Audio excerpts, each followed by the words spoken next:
Convido aqui no palco Maria Claudinete Pereira, que será a nossa moderadora.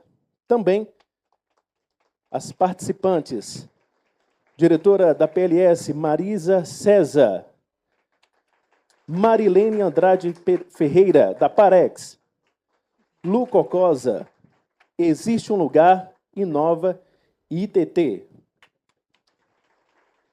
Posso? Gente, eu queria convidar vocês para virem mais para frente. É ruim para a gente que está aqui na plateia ficar com vocês para o fundo. Venham aqui para frente para vocês verem de pertinho.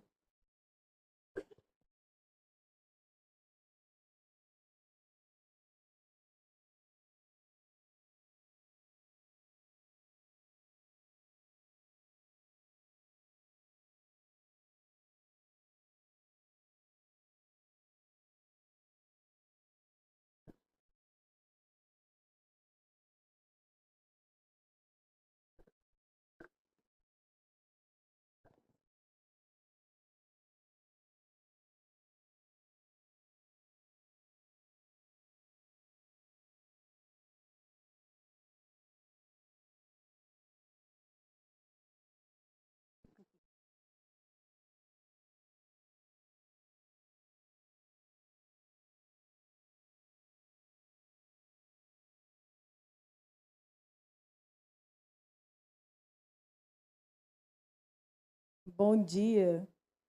Nossa, eu estou assim muito feliz, de verdade. Eu estive na maioria dos painéis aqui e a casa hoje está bem lotada, como em alguns momentos que nós tivemos de painéis. E agora de manhã está muito bonito ver vocês, né, neste momento aqui conosco.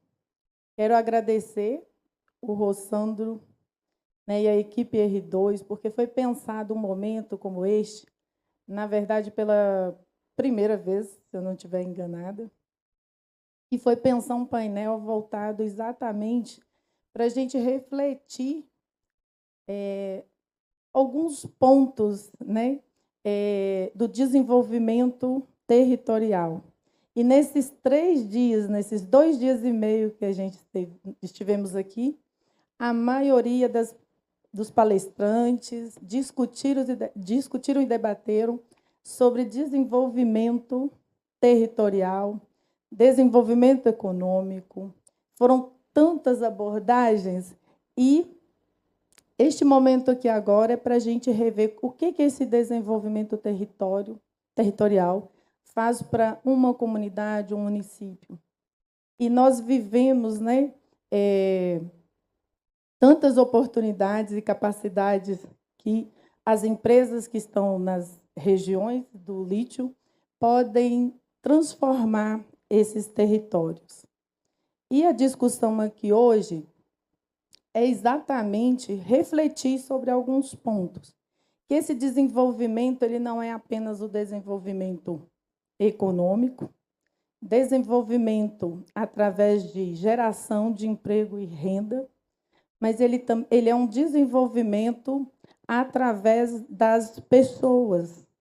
Nós temos pessoas que estão nesses territórios, esses municípios onde tem a exploração do minério, tanto o município de Tinga, Araçuaí, Salinas, e esse traz alguns impactos, tanto positivos, e a gente sabe que tem alguns que trazem uns incômodos, né?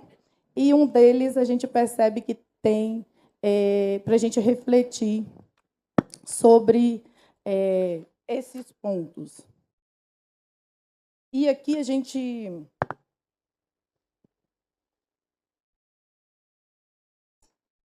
E qual é o desenvolvimento que a gente pensa nesse território? Ele tem que ser através de um único caminho, que é a educação. A educação, ela transforma vidas. E nós precisamos trazer isso pensando em 4 pilares, que é a integridade empresarial, planejamento e gestão do legado positivo, que foi falado também muitas vezes aqui, responsabilidade social e responsabilidade ambiental. E para discutir esse painel, para refletir mais sobre esses pontos, Nós trouxemos aqui uma pessoa, que é a Lu. Eu conheci a Lu numa formação em Penedo, e assim, ela traz uma abordagem, né, da Reggio Emília, e ela vai poder falar um pouco mais sobre esse ponto aqui. Ela tem uma empresa chamada Existe um Lugar. Temos a Marisa, que é a diretora de Assuntos Corporativos, né, e Sustentabilidade da PLS. E temos a Marilene, que é da UFOP, professora adjunta da UFOP, e ela está aqui hoje representando a Parex. Esse debate vai ser bem produtivo. Cada uma delas nós teremos 3 momentos. O primeiro momento a gente vai abrir com a Lu Cocosa, e o segundo será com a Marilene, e o terceiro painel será com a Marisa César. Tá? Eu passo a fala agora para Lu.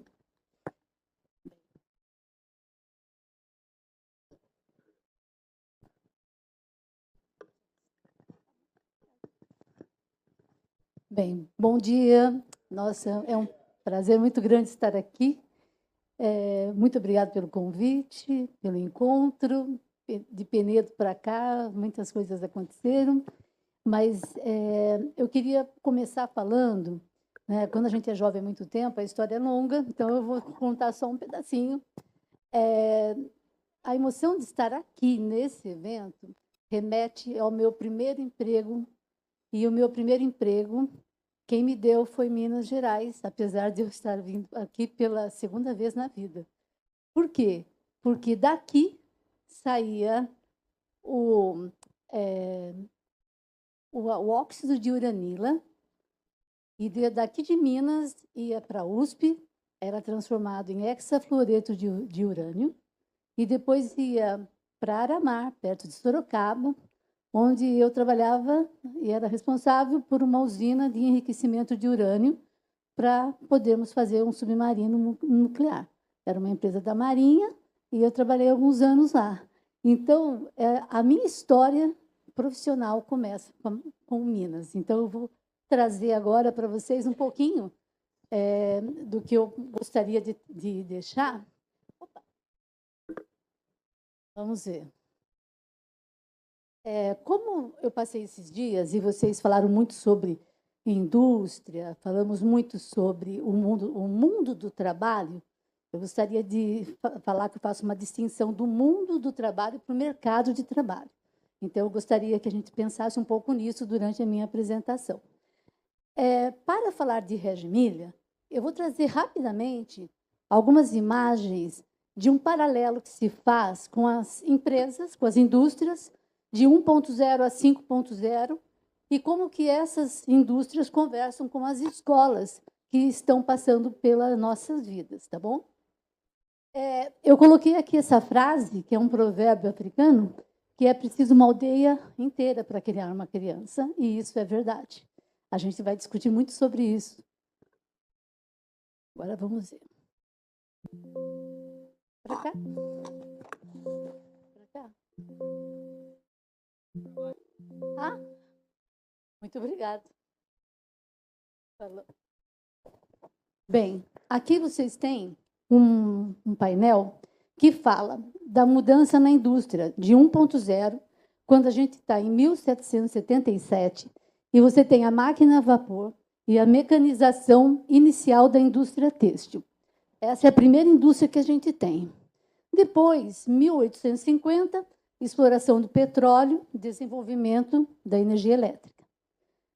Depois, a indústria 3.0, automação de processos, primeiros robôs e uso de computadores. E a indústria 4.0, simulações virtuais, IA, realidade aumentada, impressão 3D, Big Data. As tecnologias exponenciais agora se conectaram. Isso é um estudo das indústrias. E o que foi feito? Cada tipo de indústria exigiu que a sociedade se organizasse para oferecer uma escola.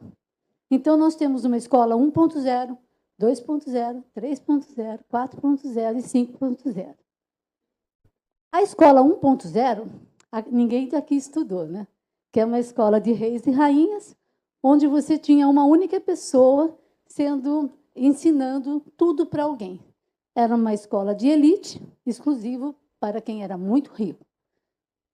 Os filósofos também tinham uma coisa muito parecida com essa. Eles se reuniam para discutir o mundo. Vamos agora para a escola 2.0, mas eu já fiz aqui um resuminho de mostrar a sala de aula no século XIX e a sala de aula no século XX. E eu queria saber se vocês veem alguma diferença entre elas. Passou-se um século. A segunda revolução industrial, ela exigiu uma demanda de capacitação em massa. Então, era obrigado todo mundo a ir para a escola, porque precisamos formar muita gente para a indústria. Essa capacitação, então, um professor passou a dar aula para dezenas de alunos em uma sala, para atender à necessidade de massificação da educação. Essa escola é chamada hoje como a escola da ensinagem. E quem é que está no centro do processo de ensino-aprendizagem? O professor. O aluno não sabe nada, ele é uma folha em branco que vai aprender. E aí, o que acontece?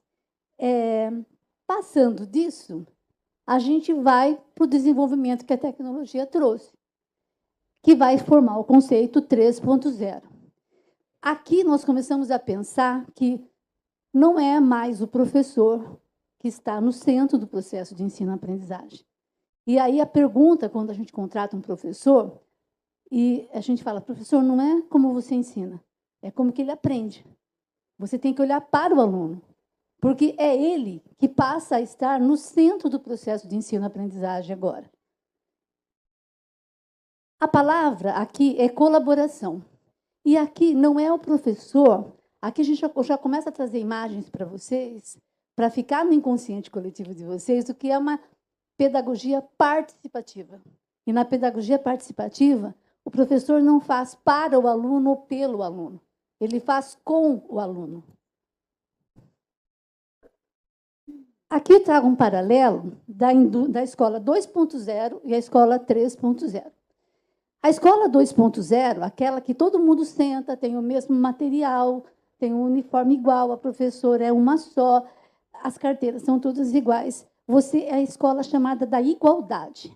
Você dá tudo igual para todo mundo. E vence o melhor. É isso que a gente observa aqui. Você não respeita as diferenças dos alunos.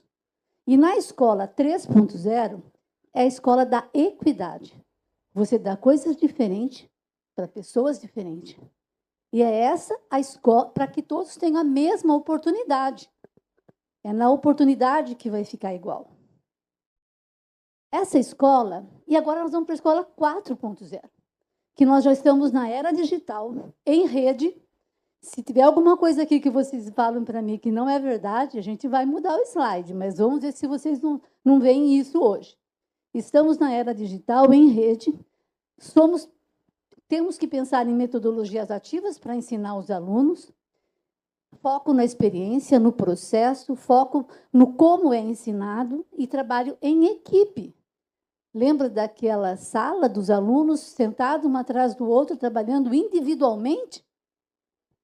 Isso não cabe mais na nossa sociedade. Ninguém pode estar sozinho e a gente não pode deixar ninguém para trás. Então, a escola da igualdade, que é cada um sozinho, ela é a escola da competição. E eu vou deixar uma percepção minha aqui. A competição é a base da guerra, não é da paz. Então, a gente precisa de uma comunidade. A escola 4.0, o que é que ela vai exigir dos alunos?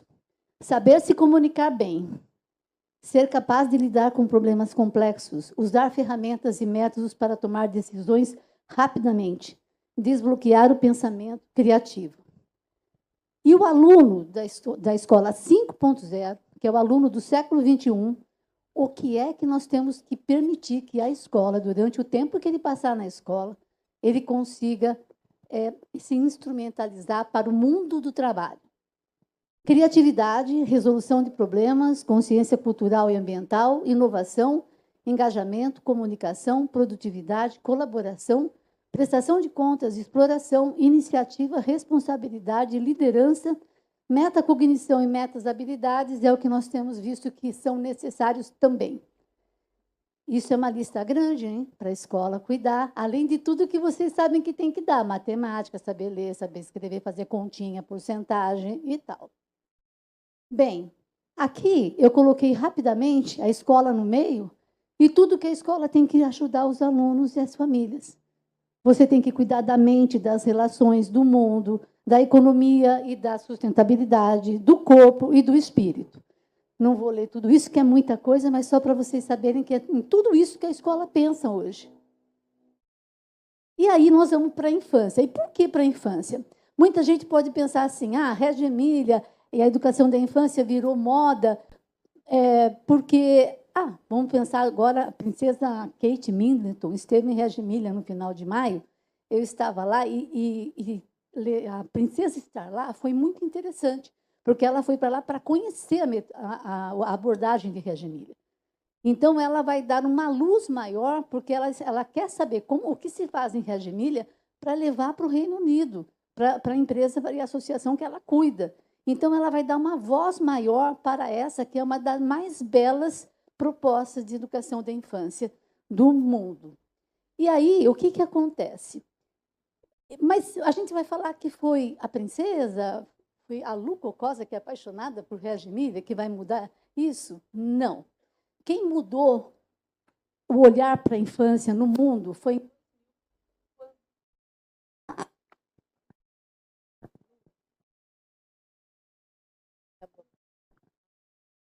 Em 2000, James Heckman, ele ganhou o Prêmio Nobel de Economia nos Estados Unidos. E ele colocou uma fórmula onde o quanto $1 retorna para a criança e para o PIB de um país. E ele fala que nós temos que investir na primeira infância. E é na primeira infância, apesar das pessoas acharem que as crianças não têm nada para fazer dos 0 aos 3 anos, é ali que todos os neurônios dela estão lá, fazendo o maior número de sinapses possíveis. É lá, naquela potência, que você vai ter o melhor para ela, para a família dela e para o nosso país. Então, é um economista que fez o mundo inteiro olhar para a primeira infância. A primeira infância, de 0 a 3 anos, hoje, nós trabalhamos na pedagogia participativa com Amy Pickler. Amy Pickler já morreu e a filha dela, Ana Tardós, morreu o ano passado, com 90 anos, e ela, uma médica húngara, que ensina como observarmos as crianças. E daí nós vamos para Reggio Emília. Reggio Emília, eu falo que é um caminho de ida, não tem volta. E Reggio Emília fala de Loris Malaguzzi, e ele fala da escola das 100 linguagens, que as crianças têm 100 linguagens. E muitas escolas roubam 99 delas, deixam elas caladas. Então, é sobre essas linguagens que a gente fala em Reggio Emília. Esses ambientes são salas de aula de Reggio Emília, para vocês entenderem como é. Loris Malaguzzi deixou uma coisa muito importante para a gente. Como tem que ser essa escola da infância? Ela tem que ser ética, política, estética, e eu acrescento a poética, porque sem poesia a vida não é tão bonita. Uma criança possui 3 educadores. Os adultos, os pais, a família e os adultos da escola. O outro educador são os seus pares, os amigos da escola e as crianças da família. E o terceiro educador é o ambiente, que aqui eu trouxe o território, porque nós temos escolas baseadas em Reggio Emília que chamam de territórios, os ambientes onde as crianças trabalham.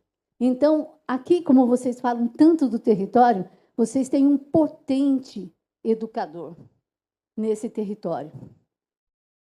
A imagem da criança de Loris Malaguzzi, e eu gostaria que a gente saísse daqui com ela, é uma imagem potente e completa. Levanta a mão aqui quem já falou ou ouviu a frase. O que você vai ser quando crescer? Então, quando a gente fala isso para uma criança, para a criança do século XXI, Eu não lembro de ter pensado nisso, tá, gente? Ela pensa que ela é incompleta, que ela só vai ser alguma coisa quando crescer. E a gente começa a limitar essa criança. Você não é nada. O que você vai ser quando crescer? Então, uma criança, por Lourdes Malaguzzi, por Reggio Emília, ela não deve nada para ninguém. Uma criança de 2 anos é uma pessoa de 2 anos completa, com todas as potencialidades, as limitações que ela tem com 2 anos. E assim vai acontecendo. Toda criança, desde os 6 meses que entra numa escola, muitas vezes, ela já traz com ela um repertório sócio-histórico e cultural, que vem da família e que chega na escola para a gente acolher. Aqui são fotos da escola que eu abri no interior de São Paulo e dos meus alunos. E eu quero mostrar aqui esses 2 garotinhos que a gente estava discutindo sobre medidas. E a professora ia dar a fita métrica para eles. Eu falei, não, vamos perguntar com o que a gente pode medir as coisas. E eu falei assim, a gente pode usar o braço como instrumento de medida? Meçam essas coisas com os seus braços. Daí eles vieram e falaram, não, Lu, cada um tem um braço de tamanho diferente. Não dá certo usar um braço como instrumento de medida. Tinha que ser uma coisa que fosse tudo igual. Quando a gente deu a fita métrica, eles ficaram encantados. Nossa, alguém pensou nisso? E daí saíram medindo a escola inteira com a fita métrica, porque encontraram alguma coisa que era um padrão para medir as coisas, né? E um braço não seria possível. Aqui, de novo, e aqui eu termino com um manifesto sobre a educação de Reggio Emília e sobre a educação que nós deveríamos abraçar. Uma educação com propósito, governança e impacto social. Educar é uma decisão estratégica.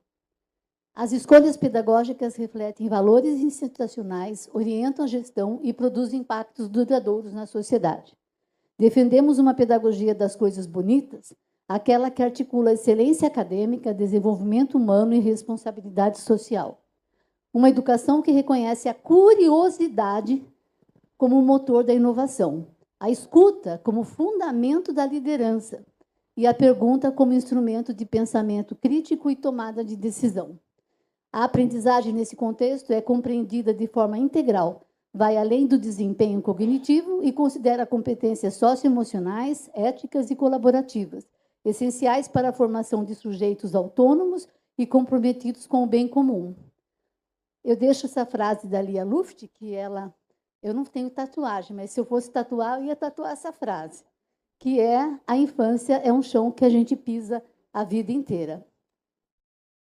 Aqui eu trago para vocês, o Existe um Lugar é uma empresa minha, e Instituto Inova é um instituto que a gente trabalha com alunos de escola pública com iniciação científica. A minha formação primeira é na ciência, eu sou química de formação primeiro. E o ITT, Instituto Tadao Takahashi, fica em Campinas. Tadao Takahashi foi professor da Unicamp, professor do meu marido, e o sonho dele era ter um instituto, um lugar para alunos de baixa renda aprenderem sobre linguagem computacional. Ele entra na história da computação do nosso país porque foi ele que trouxe a internet para o Brasil. Mas ele morreu e ele e a irmã dele e a família dele abriu um instituto da qual eu faço parte, e a gente trabalha com linguagem computacional para alunos de baixa renda, usando mestrandos e doutorandos da Unicamp para trabalhar à distância com esses alunos. Tá bom? Muito obrigada.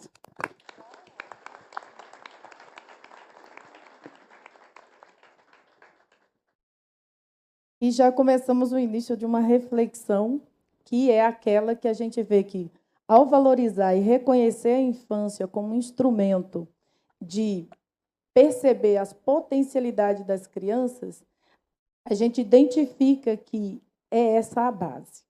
É a nossa primeira mensagem recebida aqui, e eu sempre falo, a infância, como a Lu trouxe a última frase ali, é o chão que a gente pisa a vida inteira. Todos nós aqui temos um sentimento ainda de criança. E a gente percebe essa sensação de...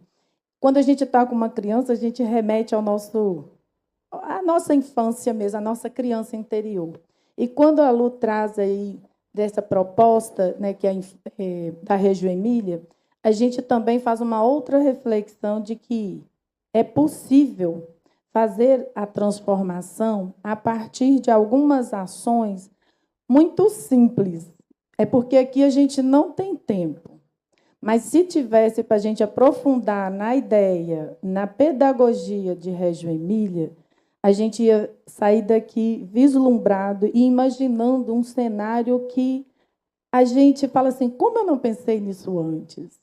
Quando eu estive com ela lá, com a formação que teve em Penedo, eu já acompanhava a proposta pedagógica de Reggio Emília através de várias publicações, artigos, e acompanhando. E eu falava assim, mas eu preciso de algo que eu participe de verdade na imersão. E foi um curso, uma formação chamada de imersão. E realmente foi tão rico para mim que eu saí de lá com aquelas ideias teóricas que eu tinha ido e voltei com uma bagagem muito maior, porque eu percebi que é possível transformar com muito pouco, que os materiais são aqueles que já estão aí. Quando ela fala do território, que o território ensina, que a gente aprende, que ele é o terceiro educador, imagina você numa floresta. O que uma criança pode... Aí você fala assim, não, mas lá não tem o material, o carrinho, o material estruturado que a gente fala. E aí você fala assim, mas lá não tem isso. Não, lá tem um universo. E a criança, quando entra nesse universo, ela viaja. E ela descobre muitas coisas. Ela pesquisa. Ela interage com a folha seca, que nós adultos muitas vezes passamos e não percebemos. A semente caída, o tronco que está meio torto, mas que ainda está tentando...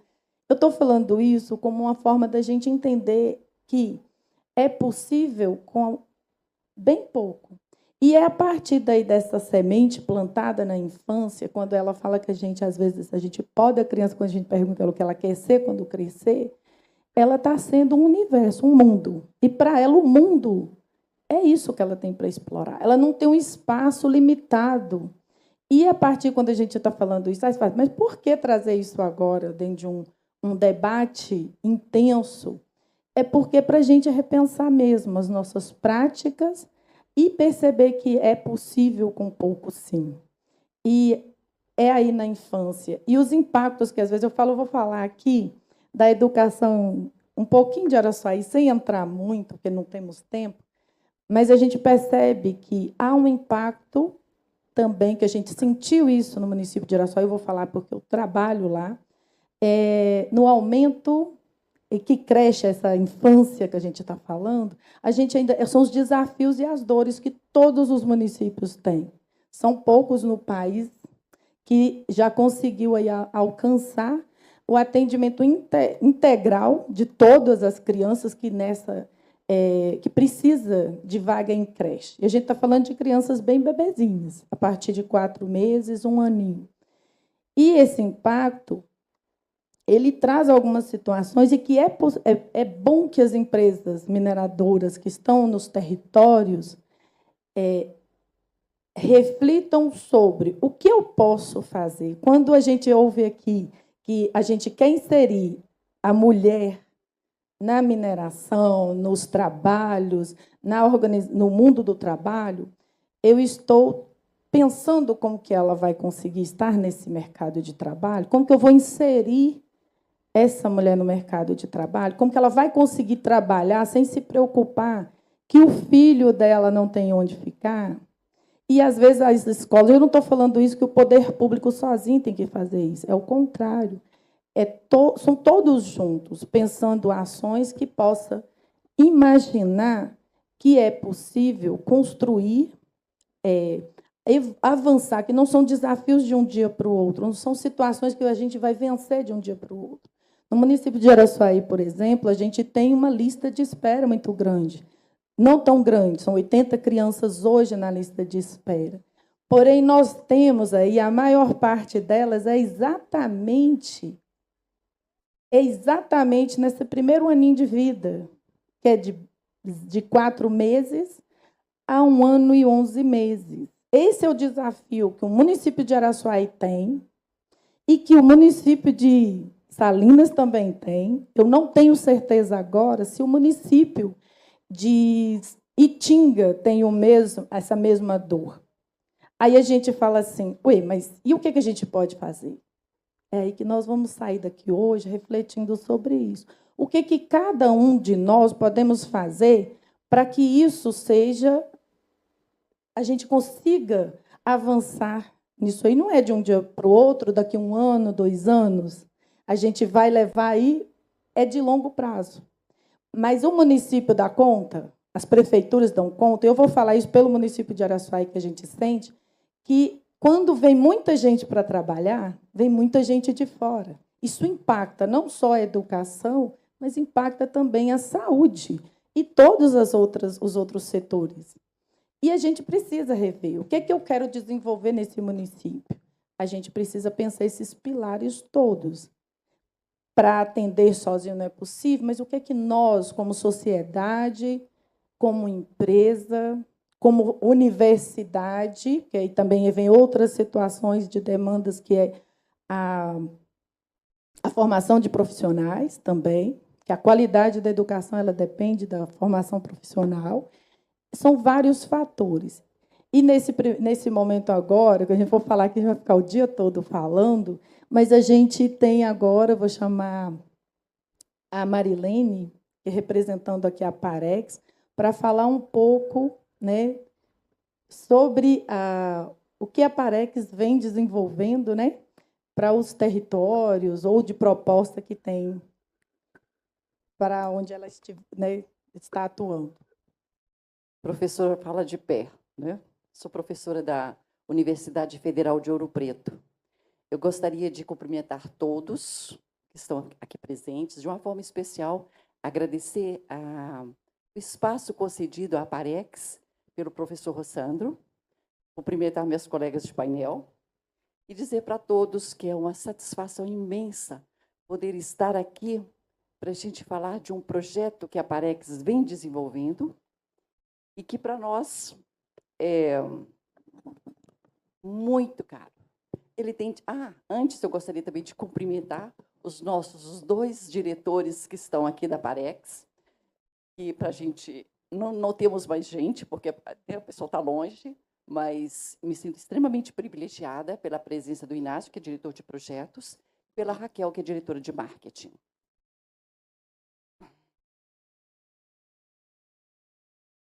Então, o programa PIV, ele está assentado sobre 2 grandes pilares.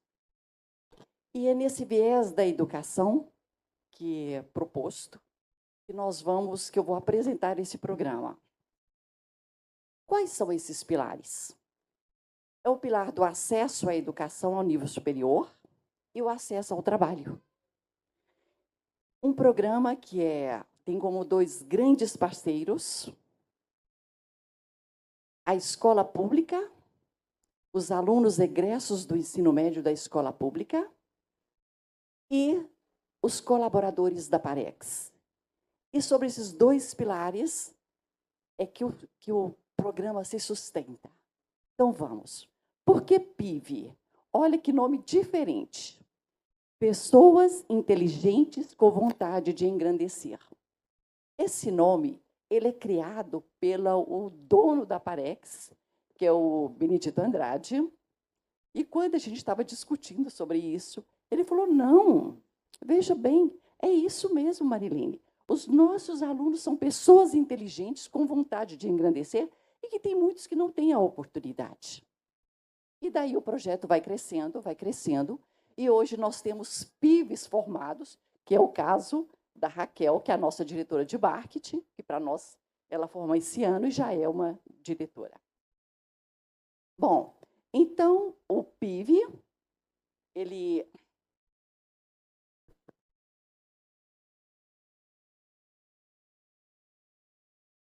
Qual que é o objetivo maior do PIV?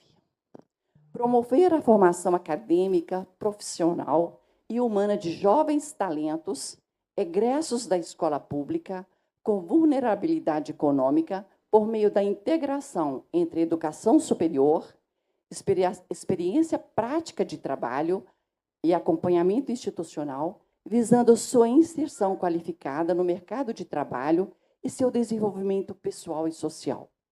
Aí você olha para esse objetivo, ele é grandioso. Parece que a gente nem vai dar conta, né, de tamanho a grandiosidade e a ousadia do programa.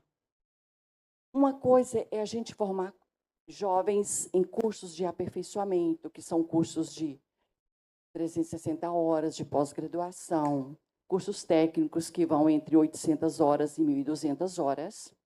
Outra coisa é você formar um jovem, dar a oportunidade para que ele tenha uma graduação de 5 anos, numa boa universidade, com uma carga horária de mais ou menos os cursos de graduação são 3.800 horas. Então, essa é a proposta da Parex. Dar oportunidade para que os nossos jovens das escolas públicas, talentos, tenham a oportunidade de, ao mesmo tempo em que ele possa fazer a universidade, ele possa também estudar, aliás, trabalhar. E quando eu falo que ele vai trabalhar e estudar, quando ele chega na empresa, ele tem o mentoria, que é um projeto que esse jovem ele não vai ficar solto dentro da empresa. Ele já começa sobre a orientação da área pela qual ele escolheu. Ele vai, durante todo o seu tempo dentro da empresa, até ser formado, sempre sobre o olhar tutelar de algum funcionário competente. E, aliás, na Parex, todos são muito competentes. Essa inserção qualificada no mercado de trabalho, qual que é o grande ganho para a empresa? O que acontece com as nossas empresas? A maioria, ela recebe essa mão de obra de fora. E eu vou falar sobre os dois eixos. Então, ela recebe, o funcionário chega, o colaborador chega, e ele vai, então, conhecer o programa, como é que é o projeto da universidade, da empresa, e aí, então, ele passa a produzir, né, a contribuir. E o jovem que vem do PIV, que já é, ao formar, como é o caso aqui, a gente tem a Raquel, mas nós já temos muitos formados, quando ele já vai contribuindo com a empresa, na medida em que ele vai se qualificando a nível de universidade. Então, é o jovem nosso, da escola pública, eu não quero que a gente perca essa dimensão, que tem a oportunidade de ingressar na universidade. O programa, ele foi pensado para Vazante. Vazante é uma cidade mineradora, uma cidade onde nós nascemos, eu e o Benedito, a nossa família é de lá. E o Benedito, então, ele sai de Vazante aos 14 anos. Aos 22 anos, ele já tinha 2 licenciaturas, duas graduações. Ele era engenheiro, ele formou pela Universidade Federal e pelo Cefet. Naquela época, foi o aluno mais jovem da Universidade Federal a concluir um curso, o curso de engenharia. E aí, nessa dificuldade que nós temos dos nossos jovens egressos do ensino médio, porque muitas vezes grandes talentos, porque eles são selecionados a partir do seu desempenho enquanto aluno. Então, ele tem que ser bom aluno. Ele tem que ter uma grade curricular das melhores. A nota do Enem, nós temos, para vocês terem uma ideia, nós temos alunos, jovens no projeto, que tiveram 920 pontos na redação. De 900 pontos, nós temos muitos. Mas de 920 pontos na redação, que é muito maior do que qualquer, não é nem a média das grandes escolas particulares. Então, nós temos, aí esse jovem, a escola não é escolhido pelo diretor, ele é selecionado pelo corpo da escola, porque como ele já é um egresso, ele já terminou o ensino médio, a escola se reúne, professores e direção, e indica o aluno. É concorrido? Extremamente. Por quê? Porque nós não temos vaga para todos. Quem nos dera que se todas as empresas pudessem investir no jovem e no trabalho ao mesmo tempo. Então, lá, o primeiro passo é a indicação da escola. A escola indica. Então, quando ele é indicado, aí ele continua no processo de seleção, porque a família é envolvida, e ele já sabe que ele é inteligente. Então, a autoestima dele é lá em cima. Nós não temos nenhum PIV que se sente coitado. Não. Todos eles têm orgulho. Inclusive, o nome do programa se confunde com o nome dos meninos. Eles falam assim, mas eu sou PIV. Quer dizer, o programa, ele é PIV. Ele fala, eu sou PIV. Então, é esse programa. Nós temos aqui o 104, que são de Vazante, que é uma cidade pequenininha. Vazante tem, hoje, entre municípios, nós temos lá 23 mil habitantes. 104 tem essa origem. Vocês imaginam, assim, um dos nossos, aqui só para socializar, uma das nossas dificuldades é que eles saem de uma cidade muito pequenininha e vão para um grande centro, como Belo Horizonte. Então, às vezes, uma das perguntas que eu faço, eu pergunto assim, qual a cidade que você conhece, maior que você conhece? Aí uma respondeu, falou assim, aí, dona Marilene, é Vazante, porque a outra que eu conheço é Lagamar e Guarda-Mor, e elas são menores do que aqui. Então, vocês imaginam assim, o desafio que é chegar na cidade grande, mas ele tem aquela autoestima e aquele conhecimento. Ele sabe que ele é bom. Ele só está precisando da oportunidade. Aí nós temos 6 de Belo Horizonte, 3 de Três Marias, Itabirito e Parauapebas. Mas o projeto ele é pensado para Vazante, para que os jovens de Vazante tenham essa oportunidade de fazer a graduação e trabalhar. Quando esses jovens saem de Vazante, eles não saem, eles já saem como funcionários da Parex, com carteira assinada, com direito à carteira assinada, com plano de saúde. E a gente vai falar daqui a um pouquinho. E as graduações? Que cursos eles escolhem? Porque quando nós temos a vaga, surge a vaga, a gente tem uma vaga, por exemplo, para engenharia mecânica. Dentro daqueles talentos que a escola tem, que já terminaram o ensino médio, mas eles, a escola sabe muito bem quais são os bons e que se encaixam nas engenharias, porque nós temos candidatos à medicina. Quando chega, não, professora, mas eu queria muito fazer. Falei, mas nós não temos. Onde que o médico vai estagiar dentro da Parex? Não tem como. Né? Não é a área da Parex de trabalho. Então, nós temos engenharia mecânica, ali as mulheres ainda é um grupo menor, mas a gente vai caminhar nisso aí. Engenharia elétrica, engenharia de produção, administração, engenharia ambiental, engenharia civil, ciências contábeis, psicologia, direito, ciências da computação, enfermagem, engenharia da computação, engenharia de software, publicidade e propaganda e sistema de informação. Eles fazem o curso no sistema, tem uns que têm o curso presencial, que foi o caso da Raquel, que fez PUC, mas temos também os que fazem a graduação no sistema híbrido e também no sistema à distância. O que a Parex proporciona? A Parex proporciona o acesso, eles já saem de Vazante com a carteira assinada. Eles proporciona o acesso à faculdade, ele paga, porque a Parex também tem outros programas, tem pós-PIV, tem outros programas também que são de qualificação. A Parex paga para esse jovem 60% da universidade, da faculdade.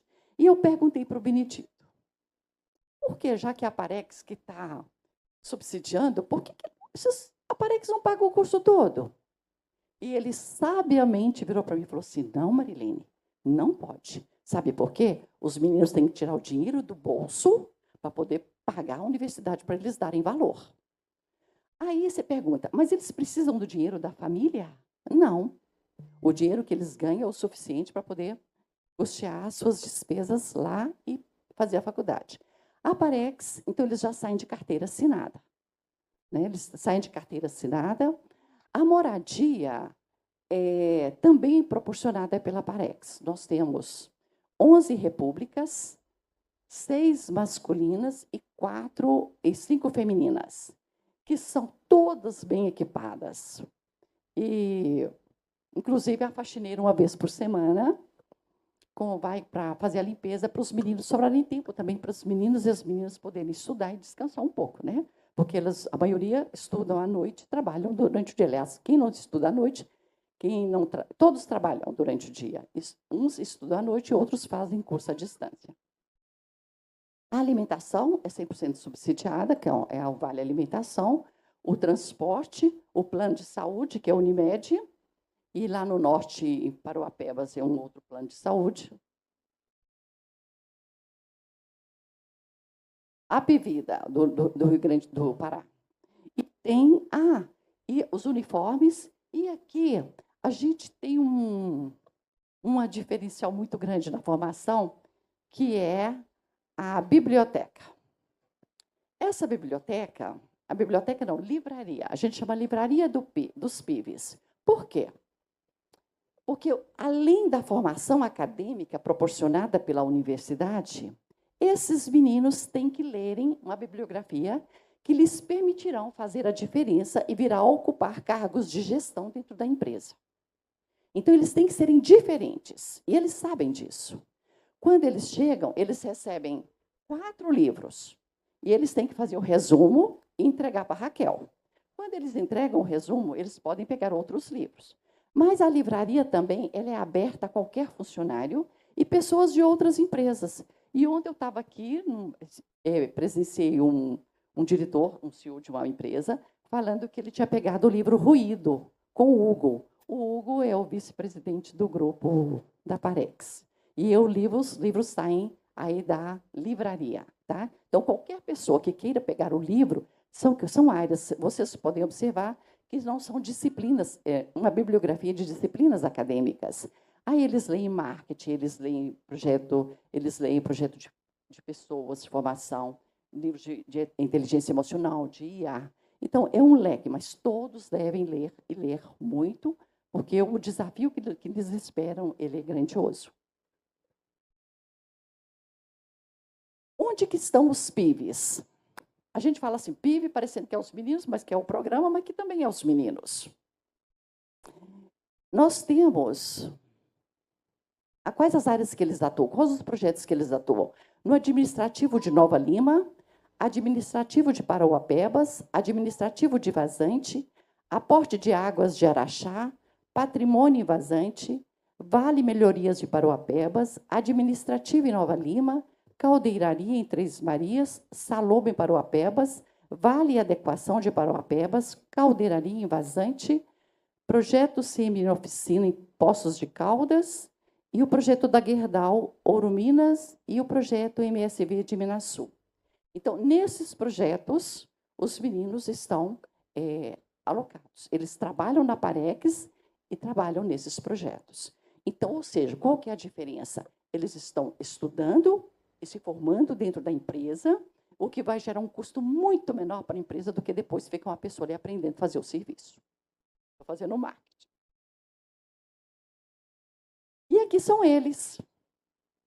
Nós temos Vazante, Parauapebas, Belo Horizonte. Não estão todos, porque na hora que foi tirar a fotografia, nem sempre eles estão todos. E aí, o Benedito ele está na Itália.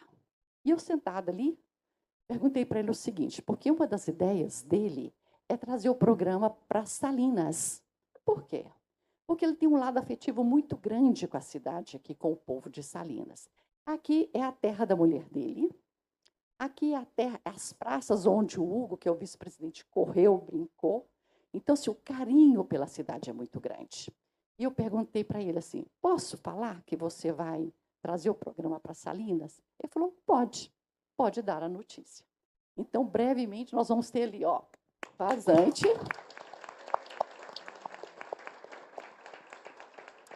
Aí, Vazante, Parauapebas, Salinas e Belo Horizonte.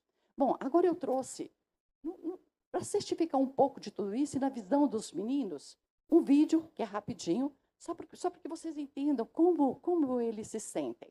Tá? Ah, pois é. Então, é porque é preciso que tenha a empresa para poder fazer esse link. Por gentileza. Agora são os meninos da Parex que vão dar um depoimento aqui. Ó.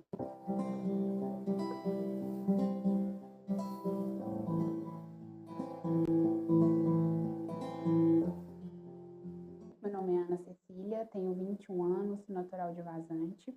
Eu sempre estudei em escola pública, eu estudava na escola Juscelino Kubitschek, e sempre levei o estudo muito a sério, sempre me dediquei bastante. E através disso, eu sempre tive também um bom relacionamento com todos os meus professores, com todas as pessoas que trabalhavam na escola. E através dessa minha dedicação e o meu bom relacionamento, eu recebi a indicação pelo diretor Ronaldo. Ele fez a indicação, né, para a Parex, para eu ingressar no programa PIV, e aí, através disso, eu já comecei a fazer as entrevistas. Uma das entrevistas foi com os meus pais, depois eu comecei a fazer o processo de recrutamento, e depois adentrei, né, na Parex.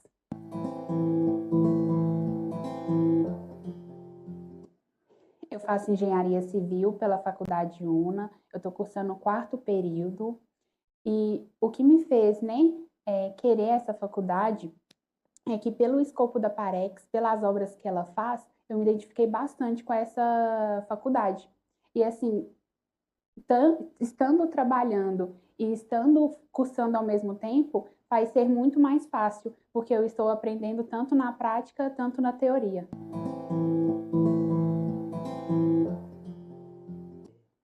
Meu nome é Matheus, eu sou formado em administração pela Faculdade UniBH. Atualmente eu trabalho no setor de controladoria na nossa matriz aqui em Belo Horizonte. Eu formei pelo programa PIV, né, no fim do ano passado, e no período que eu tinha que trabalhar e estudar, foi um momento muito desafiador para mim, porque eu tinha que conciliar o trabalho e também tinha que conciliar os estudos. E nesse período, né, que eu tive estudando, né, então eu tive que deixar várias coisas de lado, momentos de diversão, momentos de lazer, né, para poder priorizar os estudos, para poder tirar notas boas, né, para a gente poder também ter um conhecimento a mais. Nas horas vagas, às vezes a gente tem que deixar os momentos de lazer de lado para a gente poder estar estudando, poder estar buscando conhecimento. As minhas expectativas para o futuro, né, como eu informei anteriormente, que eu me formei no final do ano de 2025, né, é estar concluindo uma pós-graduação, também tenho interesse em estar fazendo um mestrado, né, para poder buscar um conhecimento a mais para mim, tanto para o meu lado profissional quanto para o meu lado pessoal, que eu acho que isso vai me ajudar bastante também.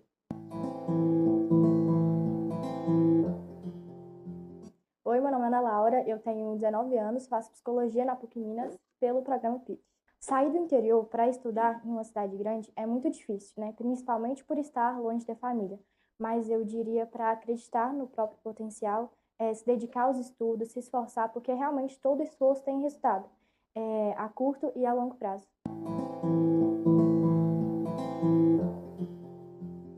Assim que eu recebi a oportunidade de estar aqui, os meus pais ficaram muito felizes, eles sempre me apoiaram, continuam me apoiando, converso com eles todos os dias, conto tudo para eles, eles vibram comigo a cada conquista minha e eles esperam que eu consiga me tornar cada vez mais independente, que eu conclua a minha graduação, que eu consiga ter uma vida estável e eu espero de verdade conseguir retribuir tudo que fizeram por mim, porque tudo que eu faço hoje é resultado do que um dia eles me ensinaram. Então, de verdade, eu espero que eu consiga esse meu objetivo e que eu esteja realmente perto deles, né? Mesmo que distante, meu coração sempre vai estar lá. E é isso que me motiva a cada dia.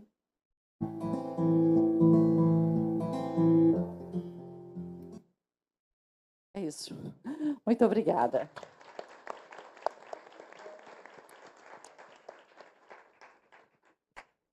Agora eu vou chamar direto a Marisa para que ela apresente para nós aí os objetivos da Parex. Obrigada. Primeiro, boa tarde a todas e todos. PLS, desculpa, Marisa. Desculpa. Da PLS. Primeiro, boa tarde a todas e todos, em especial as comunidades de Salinas que estão em torno do nosso projeto. Estou muito feliz de ter todos vocês aqui prestigiando não somente esse painel, mas prestigiando o Lithium Business. Parabéns, Rossandro, porque eu não sei se eu já falei parabéns para você, mas vou aproveitar esta oportunidade, porque já subi tantas vezes aqui no palco. E eu tenho um grande desafio, porque essa mocinha aqui está aqui. Marisa, pelo amor de Deus, diminui a sua apresentação. Mas vamos lá, gente. Eu queria falar com vocês duas coisas. Primeiro, parabenizar as duas, mas meus filhos estudaram no construtivismo. E construtivismo tem a base da Reggio Emília numa menor profundidade. E com uma mãe que tem uma filha de 30 anos e um filho de 25, eu posso dizer que é muito bacana, mas é um grande desafio, porque eles aprendem a questionar a gente. E desde pequenininho, a primeira pergunta era: por que, mãe, eu vou ter que fazer isso? Mãe, me explica. Então, assim, aquela história, não pode fazer, tinha que ter uma justificativa. O não pode fazer não era essencial. E também já tive a oportunidade de coordenar projetos de desenvolvimento de adolescentes. E parabéns, acho uma ótima iniciativa e vai ser fantástico a gente poder conectar junto com o nosso projeto e, de alguma forma, poder potencializar os nossos jovens, principalmente os que estão em escola pública. Mas o meu motivo aqui hoje é para falar das comunidades. E hoje eu vou trazer a comunidade quilombola, e não em menos importância todas as comunidades, mas por uma questão muito importante. Quando nós chegamos aqui, eu lembro muito bem que todo o trabalho que o meu time que está aqui presente faz, o que a gente chama de letramento minerário, que é ensinar para vocês o que é mineração, que a mineração traz impacto, mas que o que nós sempre estamos fazendo é diminuir os impactos que a mineração pode gerar, trazendo programas que estão dentro daquilo que é necessário para atender o que chamamos de pré-requisitos legais, mas sempre tentando fazer algo a mais para isso. E eu lembro, dona Elza está aqui, e ela vai poder confirmar, que eu estava lá na comunidade quilombola e cheguei para ela e falei assim: dona Elza, eu queria pedir para a senhora se a gente podia fazer um processo de diálogo com vocês, que não será feito por nós. Eu preciso ter uma empresa de fora que vai fazer esse processo de escutar vocês, entender quais são aquilo que vocês têm como preocupação, aquilo que vocês entendem que seria interessante, que por termos esse projeto de mineração poderia trazer de benefícios para vocês. Ela me respondeu: não, Marisa, não precisa não, eu confio em vocês.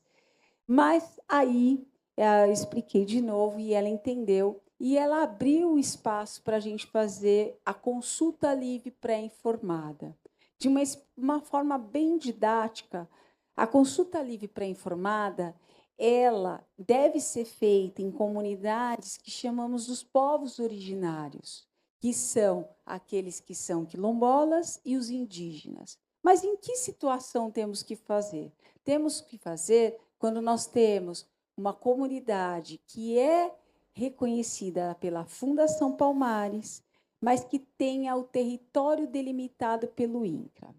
No caso da nossa comunidade, eles não têm o território delimitado pelo INCRA. Então, pela lei, e segundo a ONU, Organização Nacional das Nações Unidas, pela a perspectiva do que chamamos da oitiva 169, a gente não teria a obrigatoriedade de fazer isso.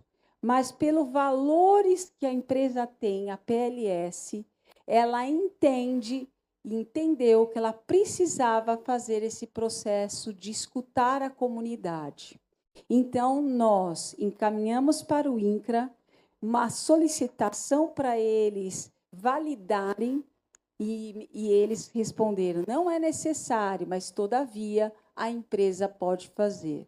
Então, nós fizemos, e eu vou trazer aqui para vocês rapidamente o que é esse processo e um ponto só do que resultou desse processo de escuta, que foi feito pela empresa HIP, a qual, inclusive, uma das pessoas é de origem quilombola, e que ele faz esse processo de escuta em comunidades exatamente por poder utilizar a linguagem exatamente que eles estão acostumados. Então, a comunidade Olaria Bagres, ela foi reconhecida pela Fundação Cultural Palmares desde 2019. Nós fizemos esse trabalho com a perspectiva de que eles percebessem que a confiança que eles poderiam ter no nosso trabalho e, ao mesmo tempo, da gente poder levantar quais eram os aspectos de preocupação, bem como quais eram os valores culturais que eles têm, que eles gostariam ou que permanecesse ou mesmo que fosse resgatado. Nesse processo, eu já expliquei para vocês, mas o que é importante dizer que quando a gente faz um processo... Não é esse. Qual que é o da luzinha, gente? Não sei. A gente precisa fazer com um número mínimo de pessoas participando. Então, até para garantir essa participação, nós realizamos a maior parte das reuniões de domingo a pedido da comunidade. E aí, dentro desse processo, todas as sessões foram gravadas, existe registro, tem vídeos com o consentimento deles. Todo esse processo foi submetido para o processo de licenciamento ambiental e tem um parecer do que a gente chama da Secretaria de Desenvolvimento Social do Estado de Minas Gerais, onde ela dá o parecer e coloca os itens que ela interpreta que precisam ser realizados em relação à comunidade quilombola por terem esta característica. E aí a aprovação final deles foi unânime, porque foi apresentado o relatório e todos os pontos que eles listaram e eles consentiram. E aí vem o primeiro passo. A primeira coisa que apareceu e que para a gente trouxe aos nossos olhos foi um desejo da comunidade de fazer o resgate da música quilombola, de forma que eles pudessem voltar a tocar a música e se desenvolverem, não somente os adultos que já sabiam e no passado tocavam e cantavam, mas que a gente trouxesse o desenvolvimento das crianças, daqueles que tivessem interesse. Então, a PLS mandou fazer todos os equipamentos, lindos equipamentos, né, Carlos Eduardo, todos feitos à mão, e nós doamos para a comunidade, e veio o segundo pedido, nunca vou esquecer, né, dona Elza? Será que podemos ter aulas de música? Eu falei, é isso. E aí, hoje em dia, eles têm 2 vezes por semana aulas de música para poder fazer o resgate aí da cultura deles. Alguns já tiveram oportunidade de ver, eles vieram cantar aqui para a gente na abertura do Lithium Business, mas eu queria somente... Não está indo? Eu vou para direto... Põe o vídeo para mim, porque senão eu vou demorar mais. E aí eu trouxe aqui o vídeo do dia que nós entregamos os equipamentos e que, junto com eles, pudemos tocar a primeira vez e trazer aí a música quilombola de volta.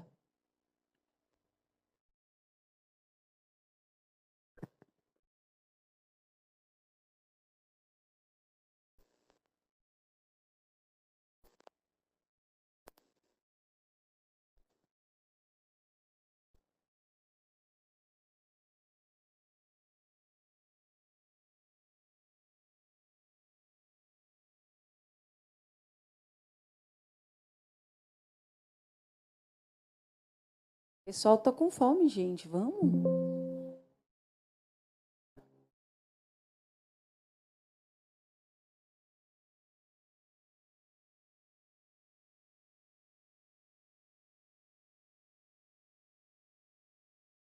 Cadê o pessoal da tecnologia, gente?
E aproveitando, gente, convido quem, além, as comunidades estão aqui, mas eu convido vocês passarem lá no nosso cantinho das nossas comunidades, porque tem várias delícias e artesanato para quem quiser comprar, eu recomendo.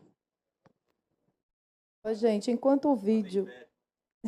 Olha aqui, vosso vendedor, Jadson, levanta e mostra as delícias aí, compradas. Já que a gente está com tempo, bravo! Temos queijo, temos que é esse? Doce de leite. Cadê as bananinhas?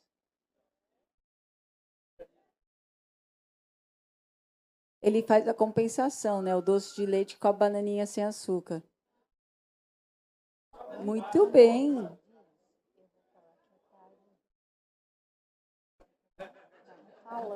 Na fazenda Olari.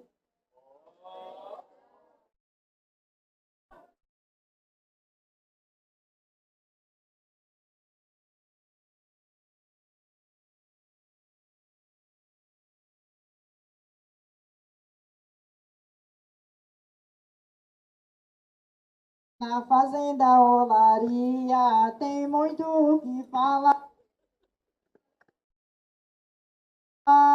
Somos um povo quilombola, de história para contar. Temos nossa tradição, por aqui não para não.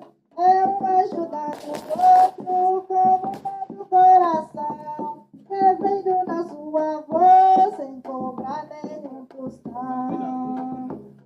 Aqui nesta fazenda vem tudo que nós merece.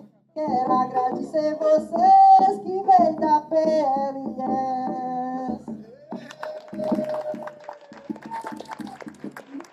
Ana Elza, a gente falou um dia que a gente ia trazer de volta a música, a tradição cultural do Quilombo Lariabá.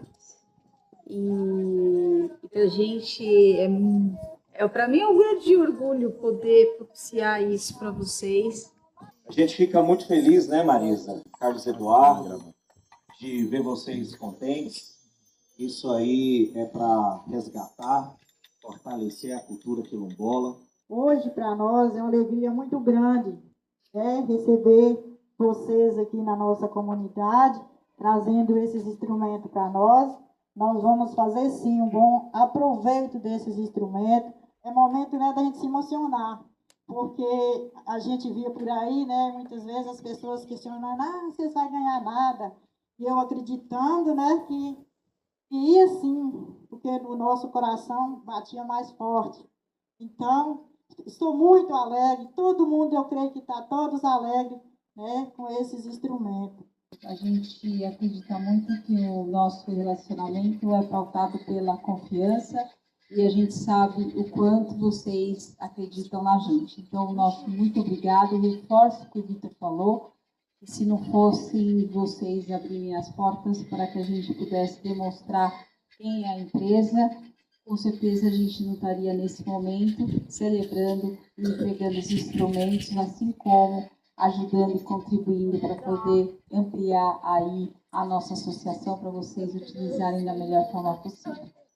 Então é um prazer para a gente poder contribuir com vocês, o aspecto cultural de vocês, para promover e fortalecer a cultura de vocês, principalmente vendo os meninos aí com os instrumentos na mão, é uma oportunidade também deles aprenderem, né? A gente passar isso para as próximas gerações. Agora nós pode fazer, né, um batuque bem aconchegante, um batuque bem alegre.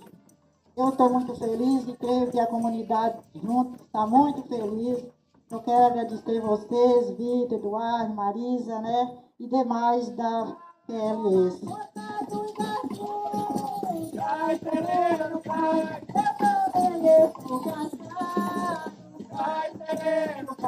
então vai conta de mim. Vai, sereno,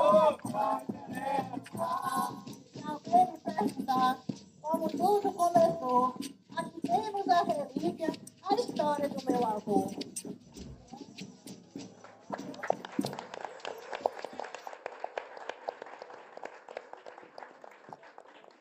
Obrigada.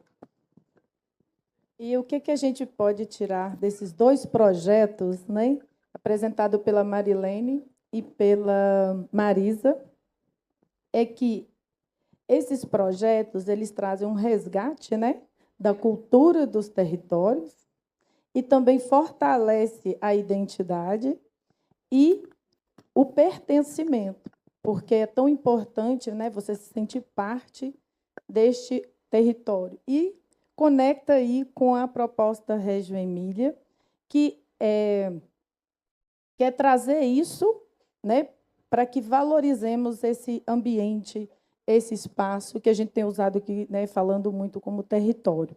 E como a Reggio Emília também é algo que ela não dá respostas, ela, né, promove para que a gente não responde a criança quando ela questiona, e o questionamento, a escuta, é muito importante, isso também está presente nos projetos, porque a partir do momento que você faz a escutativa, você identifica as demandas e as necessidades desse ambiente, deste território.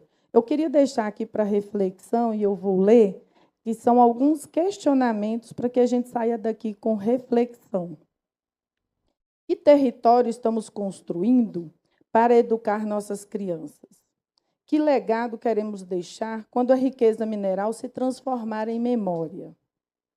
Como a mineração pode contribuir para que o Vale do Jequitinhonha seja reconhecido não apenas por seus recursos naturais, mas também pela qualidade de sua educação, pela força de sua cultura e pelo desenvolvimento de seu capital humano? Então, essa é a que eu gostaria que a gente saísse daqui com essas reflexões, para que a gente possa, né, avançar e melhorar aí nos nossos territórios. Obrigada a todos, e desculpe aí, Mirelle, pelo...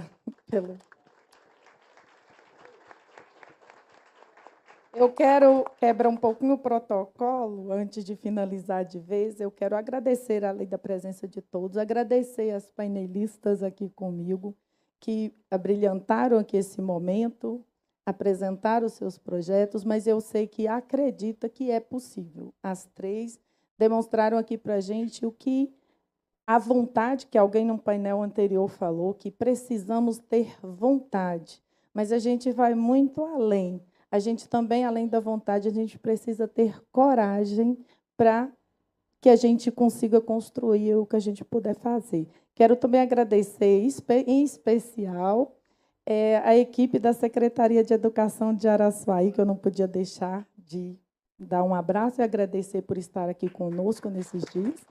E obrigada às comunidades e a todos. Eu queria dizer que à tarde teremos um outro painel de Reggio Emília, que vamos entrar um pouco mais na abordagem. É importante falar que Reggio Emília não se identifica como uma metodologia. Uma metodologia é algo que você pode fazer Ctrl+C, Ctrl+V. Né? Tem começo, meio e fim, é assim que se faz. Não, Reggio Emília é único. É uma abordagem, é uma inspiração. Então, por isso, pode ter as escolas daqui, pode ter a Reggio Emília daqui. A abordagem e a inspiração, tá bom? Muito obrigada.